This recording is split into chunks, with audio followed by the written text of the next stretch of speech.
Hello guys, we're back with another video, and today we are back reacting. We're reacting to after 5 years, Nike finally caught them. I think this is just getting this guy getting exposed. I don't really know, but let's just hop right into the video.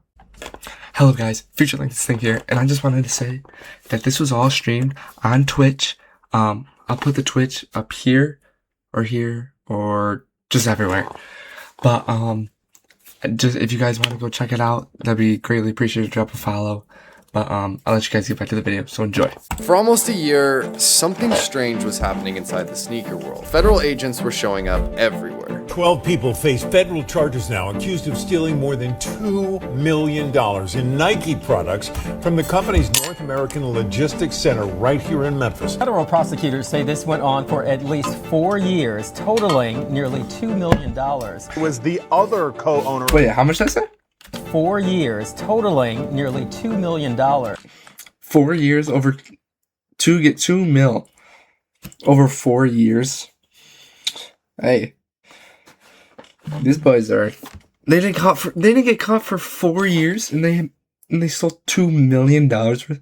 Yo, that's insane. It was the other co-owner of Cool Kicks that was taken into custody by LAPD. Including 40-year-old Keith Cannon, who owned Valid Kicks. Project Blitz, Cool Kicks, warehouses filled with thousands of sneakers, search warrants, evidence boxes, and phones being held outside storefronts trying to figure out what was happening. But nobody seemed to know the answer. There were plenty of rumors about counterfeit sneakers, money laundering, tax fraud, stuff like that. But law enforcement and the government stayed completely silent. No interviews, no detailed press conferences, just a series of raids that at the time seemed to be a little bit unrelated. That's how it looked from the outside looking in. While the sneaker community was trying to guess what happened, federal investigators were allegedly putting together a case that had been going for years. And according to a federal indictment that just got released this month, I think we have answers to everything we need to know.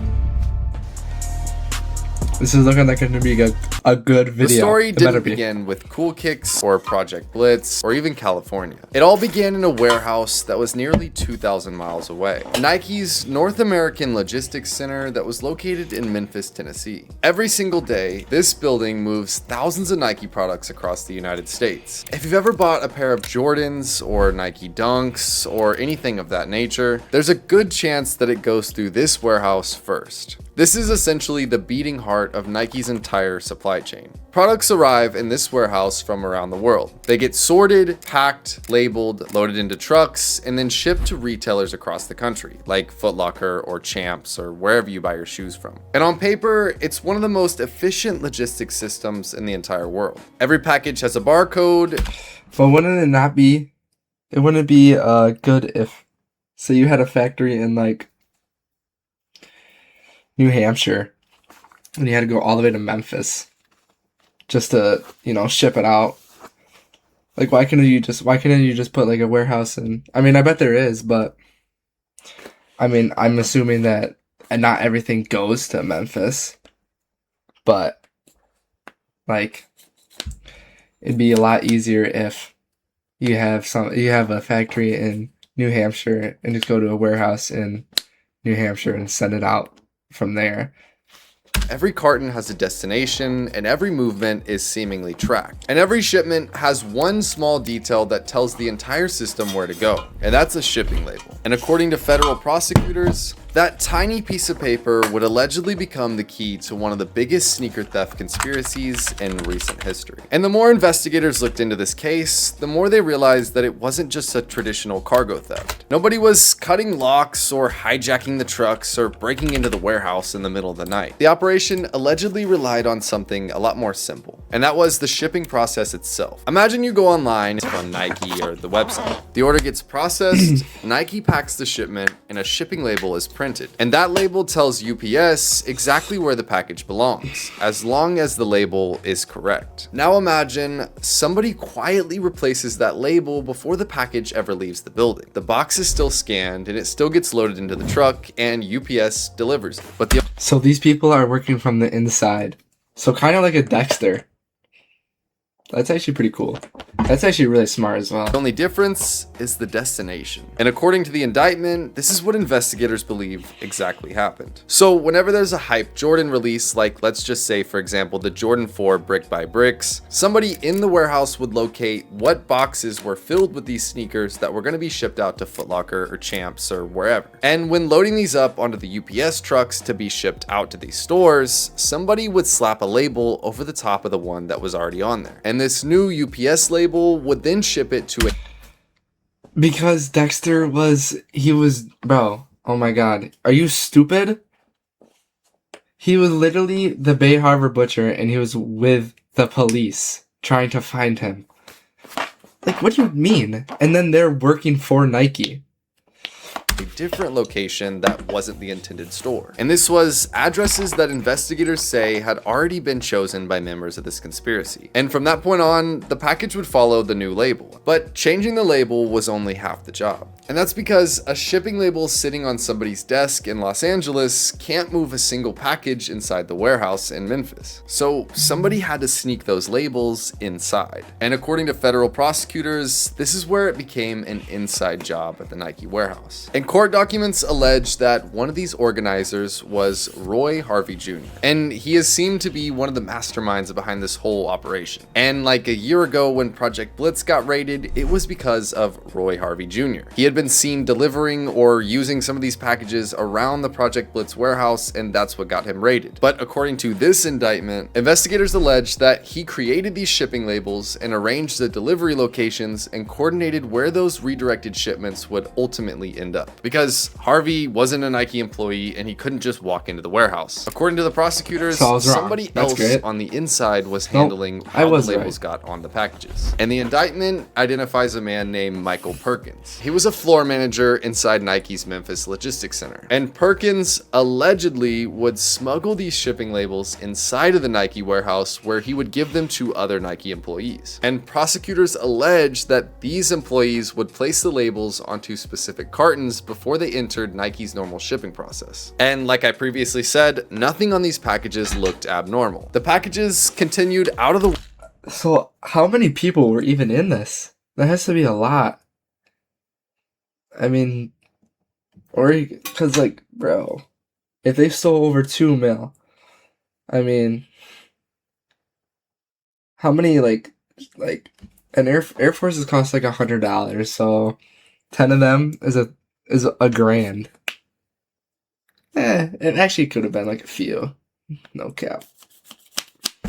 warehouse just like they would on any other day. And that's what made this operation so hard to detect. And this wasn't something that happened just once or twice. Courts allege that between 2022 and 2024, 1,860 fraudulent shipping labels tied to Roy Harvey Jr. was operated successfully through this whole process. And just to mention, this isn't 1,800 pairs, this is 1,860 boxes that are filled with multiple pairs. Whenever a shoe comes okay. out, sometimes a sneaker reseller will have an entire full-size run. They'll have hundreds or 200, 300 pairs of a shoe that's like just came out. Or also in the sneaker world, there's like early pairs. You'll see people have multiple pairs of shoes before they come out, like months before they come out. But what happened after the shoes left Memphis was almost a little more surprising. And investigators didn't follow the shipping labels, they followed the shoes. And that's where this story takes kind of an unexpected turn. And you have to remember, all of this is happening in private. This was before they decided to raid anybody or make any sort of like public thing about this. So by this point, investigators believed that they understood how the shoes were leaving the warehouse. But that only answered half of the mystery. Because stolen inventory, somebody has to receive it, somebody has to pay for it, and eventually somebody has to sell it. So investigators started following these sneakers and shipments. Now, according to these court documents and stuff, it doesn't really say how they were able to identify this. Some people say that they put trackers like inside the shoes or inside the boxes. Some people said that they like went over their inventory lists, or I don't know how they did it. I wish I had this answer because that'd probably make this video a little bit more interesting, but I don't know how they tracked down these shoes from the Memphis warehouse to what I'm about to say. So instead of these boxes of sneakers showing up at retailers like Champs, Foot Locker, maybe a Nike store, these boxes of hundreds of pairs of Jordans would go into them to an undisclosed location, and they would essentially just be dropped off by UPS. So after these shoes were being unpacked, they were being sold at sneaker conventions, sneaker stores, and other sneaker websites. And some of these pairs were just placed into a warehouse or the backs of stores to be sold eventually. And like I said previously, if you have some of these shoes that don't release,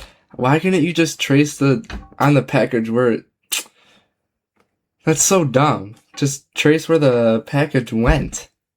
It literally says where to drop it off though, right?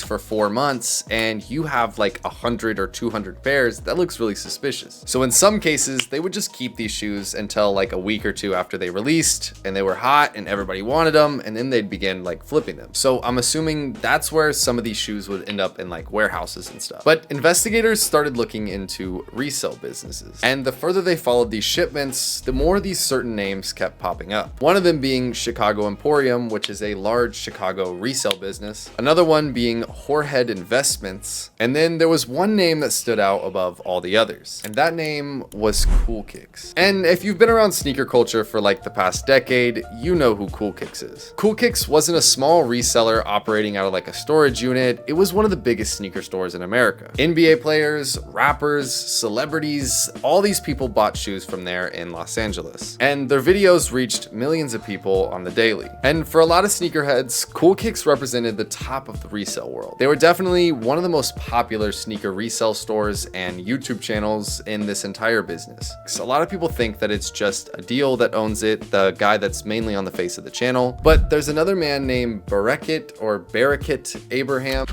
This guy was a part of it? And he also goes by BK. But in these legal documents, he is accused of playing a role in the early stages of this conspiracy. The prosecutors allege that between July 2021 and May 2022, Roy Harvey, which is the mastermind of this, he received 149 shipping labels that were associated with the Cool Kick store. And that allegation matters because those labels were allegedly used before Harvey began creating labels through his own company, which was RHJ Global, which in other words, prosecutors believe that this whole scheme was evolving over time. It didn't begin as like this huge, massive like operation. It started with just like a few people. And when the money entered the picture, things get more serious. But according to the indictment, between April and November 2023, Cool Kicks allegedly sent approximately $127,000 to a man named Keith Cannon, who was also mentioned in these documents for this whole scheme. On top of that, they had allegedly sent another $88,275 to Roy Harvey Jr., who was the mastermind. But before we jump to conclusions, those numbers don't prove any guilt. Some people say that Cool Kicks was just buying shoes from this person and they didn't know that they were stolen from Nike.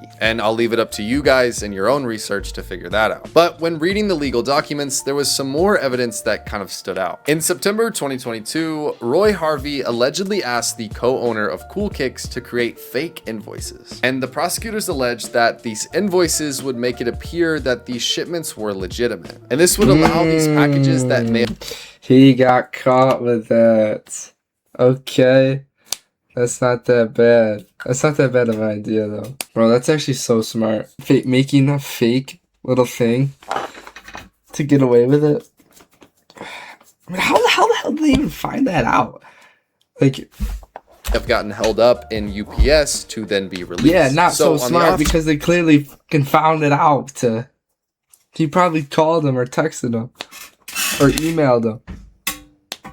Chance, if these sneakers are being transported from the Nike facility to these undisclosed locations, if or when these packages got held up, you would have to provide something that says like you bought these shoes before they would be released. And that's where these fake invoices would come about, basically saying like, hey, I paid Roy Lee, this guy, X amount of money, like he's delivering these shoes to me because I bought them. But in reality, they were all coming from the Nike warehouse illegally and stolen. But this is just a conspiracy. This is not proven fact. I'm just simply telling the story how it is. Also, according to the indictment, Chicago Emporium was allegedly purchasing large quantities of shoes connected to this operation as well. Federal prosecutors allege that Joel DeLuna, I think is the owner of Chicago Emporium, he negotiated with Harvey to receive unreleased Nike products. Meanwhile, another Los Angeles retailer, Poorhead Investments, he allegedly also sent nearly $700,000 in wire transfers connecting to this government's investigation. So everybody that I just named were resellers that were allegedly sending money to Roy Harvey to get these shoes so that they could flip them themselves or sell them in their store. And piece by piece, shipment by shipment, and payment by payment, what first looked like a warehouse theft was beginning to look like something that was much, much larger. The prosecutors believed that they had just uncovered an alleged distribution network stretching from the floors of Nike's warehouse in Memphis all the way to some of the biggest sneaker resale businesses in the world. But if these investigators spent years following these shipments and following the labels and following the money, what finally caused this whole operation to fall apart? Well, for years, according to the federal investigations, the operation kept working. Shipments continued to leave Memphis, labels continued to change destinations, and businesses continued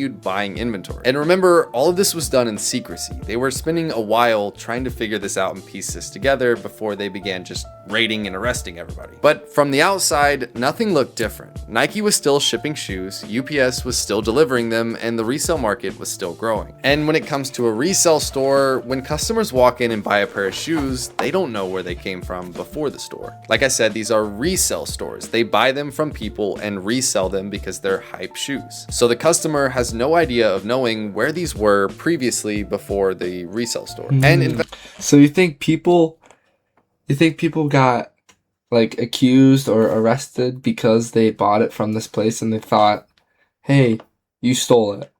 I think they did. A lot of people probably did. investigators were quietly piecing together things that didn't seem related at first. A shipping label here, a payment there, phone records, wire transfers, delivery addresses. On their own, none of those told the full story. But together, the prosecutors were able to form like a pattern. And then one moment changed everything.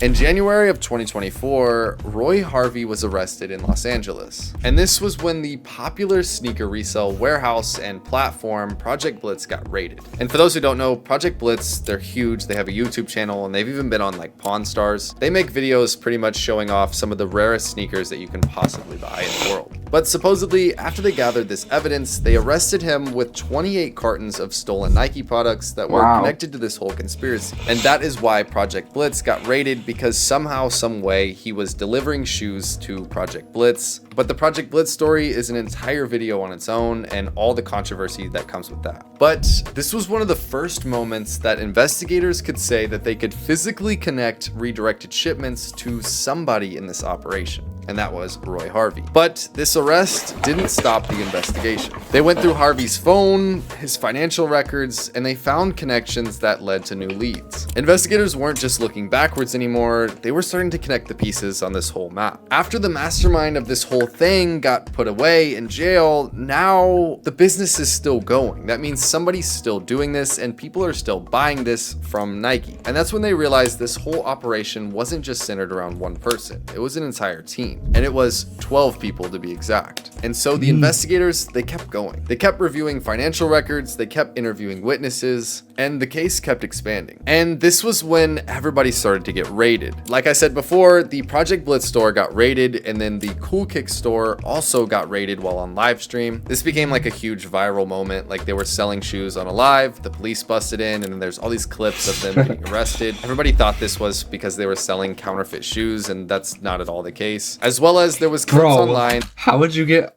That's so dumb. How would you get arrested or raided because you're selling counterfeit shoes? What? That doesn't make any sense. That show You're a resale store. You're buying it from someone else. It's not their fault that they're counterfeit.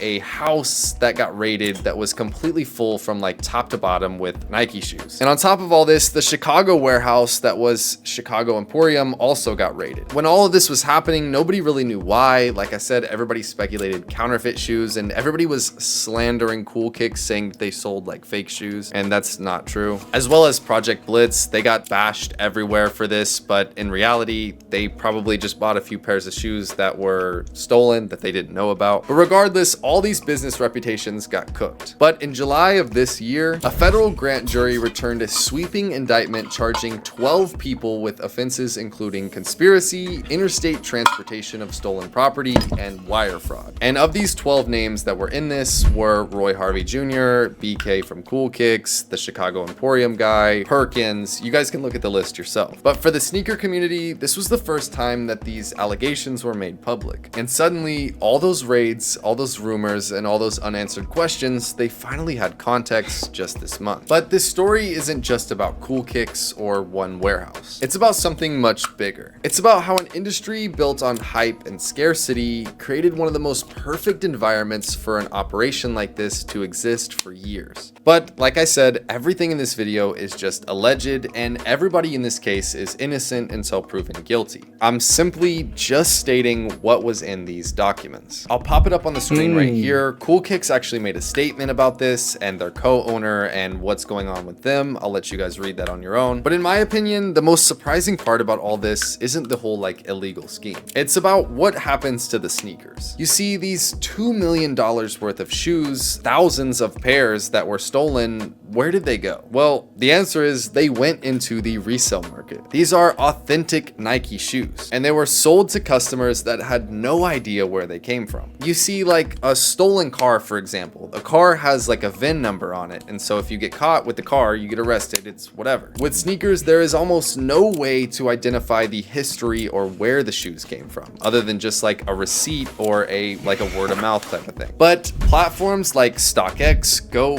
eBay, and certain resale stores were all selling shoes that were stolen from Nike and they didn't know it, as well as all the stores that were not involved in this scheme that bought the shoes just because they wanted to flip them. Like, for example, if I had 30 pairs of these shoes that were stolen from Nike and I sold them to somebody else and they sold them to somebody else, and like, you get what I'm saying? It's hard to track all these down. So there was plenty of people in this whole scheme that were selling shoes that were stolen that they didn't even know it. And that's what makes this case so much different. It wasn't counterfeit fake shoes, it was real authentic Nike products that were just being circulated everywhere in the United States. And the sneaker community spent months trying to figure out why all these people got raided, and it seems like now we finally have some answers. And that's for you to decide. Once again, I'm just telling the story. I'm not taking sides with anybody. But the answer to this entire mystery was sitting on the box the entire time from the very beginning, and it was just a shipping label. And also one of the most elaborate schemes I think I've ever heard in sneaker history. And that pretty much wraps up today's video. I hope you guys enjoyed this one. This one took a lot of research and a lot. That was not that bad. You want another video? Okay, we're gonna do another video and then we'll be done. Yeah, that was not that bad of a video. What do they keep on talking for? That's actually pretty insane. That's actually like, I mean, if that kept going, how many more resale stores would be caught from doing it, or like getting it, or getting raided? Like, if two big ones got caught, I mean, if it kept going, more and more would get fucking caught and raided, and